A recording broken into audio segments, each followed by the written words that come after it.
இது வரைக்கும் நீங்கள் சாசாஸ் கிச்சனை சப்ஸ்கிரைப் பண்ணல அப்படின்னா கீழே இருக்க ரெட் கலர் சப்ஸ்கிரைப் பட்டனை கிளிக் பண்ணிக்கோங்க.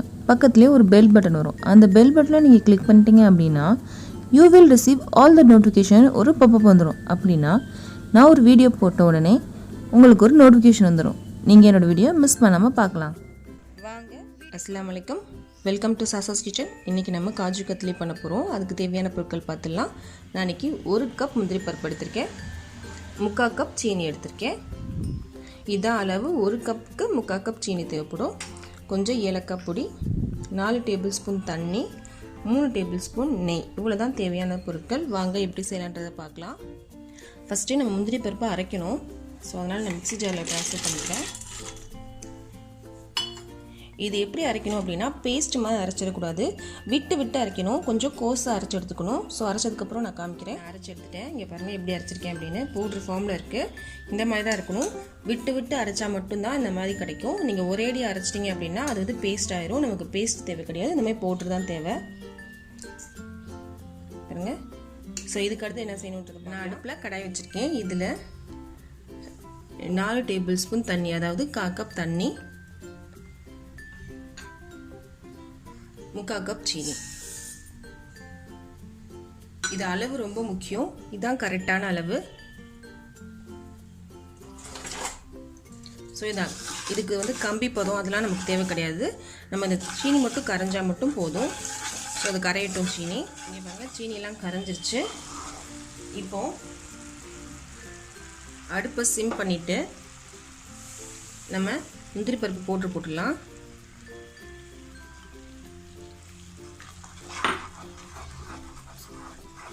இப்போ நல்லா கலந்துடலாம். இதை நல்லா கலந்துட்டோம். இது வந்து விடாமல் கிளறிட்டே இருக்கணும். அடுப்பு சிம்லேயே இருக்கட்டும். இது ரொம்ப ஈஸிங்க. உங்கள்கிட்ட மெஷரிங் கப் இல்லை அப்படின்னா ஏதாவது ஒரு கிளாஸ் எடுத்துக்கோங்க. கிளாஸில் அளவு எடுத்துக்கோங்க. விடாமல் கிளறிட்டே இருக்கணும். கொஞ்சம் லைட்டாக கெட்டி ஆயிடுச்சு. இப்போது நம்ம ஏலக்காய் பவுடர் சேர்த்துடலாம்.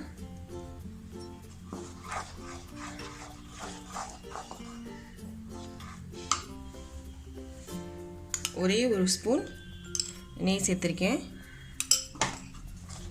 இதையும் சேர்த்து நம்ம கலந்துடலாம். இப்போ எப்படி வரணும் அப்படின்னா இந்த கடாயில் ஒட்டாமல் வரணும். அது வரைக்கும் நம்ம கிளறிட்டே இருக்கணும். அடுப்பு சிம்லேயே வச்சு கலந்துட்டுருங்க. பாருங்க, போட்டதுக்கு இப்போ கெட்டி ஆயிடுச்சு. இன்னும் 2 நிமிஷத்தில் இது ரெடி ஆயிரும். இப்போ பாருங்க, நான் கைவிடாமல் கிளறிட்டு தான் இருக்கேன்.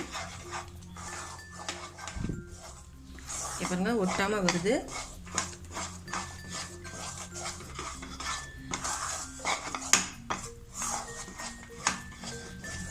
நம்ம அடுப்பு ஆஃப் பண்ணிடலாம். அடுப்பு ஆஃப் பண்ணாலும் நம்ம கிளறிட்டு தான் இருக்கணும்.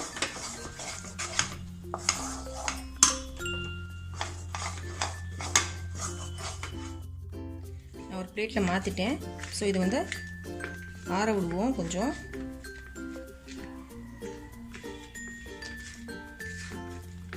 கை பொறுக்கிற சூடு வர வரைக்கும் கொஞ்சம் ஆறட்டும். கொஞ்சம் ஆறிடுச்சு.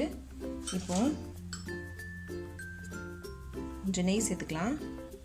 கையிலையும் கொஞ்சம் நெய் சேர்த்துக்கலாம். தடவிட்டு கொஞ்சம் இது கொஞ்சம் சூட்லேயே பண்ணால் தான் கரெக்டாக வரும். இப்போ நான் சப்பாத்தி மாவு மாதிரி இது பண்ணி சேர்த்துட்டேன். இப்போ அடுத்து என்ன செஞ்சுருக்கேன், இதில் கொஞ்சம் பட்டர் பேப்பர் வச்சிடுறேன் திரட்டுறதுக்காக. இதில் கொஞ்சம் நெய்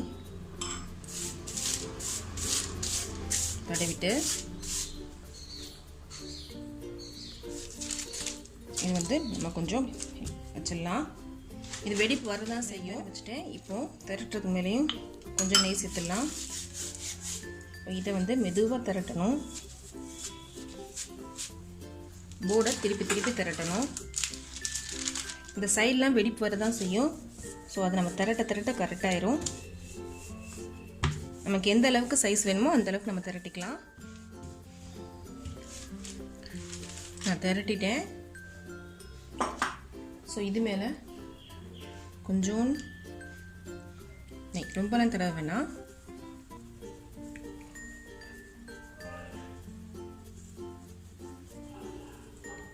இது கொஞ்ச நேரம் அப்படியே இருக்கட்டும் ஃபேன் கடியில். அப்போ தான் நம்ம ஸ்லைஸ் 10 நிமிஷம் ஆயிடுச்சு. இப்போ நம்ம ஸ்லைஸ் போட்டுடலாம். உங்களுக்கு எந்த ஷேப் வேணுமோ அந்த ஷேப்பில் நீங்கள் வந்து ஷேப் கொடுத்துக்கலாம். நான் டைமண்ட் ஷேப்பில் கட் பண்ணுறேன். இந்த ஓரங்கள் நமக்கு தேவையில்லைங்களா, ஸோ அதை வந்து நம்ம எடுத்துக்கலாம். அப்படி இந்த டைமண்ட் ஷேப்பில் கட் பண்ணிவிட்டேன். இந்த ஓரங்கள் எப்போவுமே இப்படி தான் இருக்கும். காஜு கத்லி பண்ணும்போது சில விஷயங்களை நம்ம கொஞ்சம் கவனமாக இருக்கணும். அளவு, அப்புறம் நம்ம வந்து கிண்டும் போது ஒட்டாமல் வந்துச்சுன்னா நம்ம எடுத்துடணும். அதுக்கு மேலே நீங்கள் பண்ணிங்க அப்படின்னா அது ரஃப் ஆயிரும், சாஃப்டாக இருக்காது, மாதிரி திரட்டவும் வராது. இந்த ஓரங்கள் எப்போவுமே இப்படி தான் இருக்கும். ஸோ அதனால் பயப்பட வேணாம். நமக்கு நடுவில் இருக்க பீஸ்லாம் நம்ம கரெக்டாக வந்துடும். ஸோ இது ஒரு 5 நிமிஷத்துக்கு அப்புறம் நம்ம வந்து ஸ்லைஸு தனியாக எடுத்துடலாம்.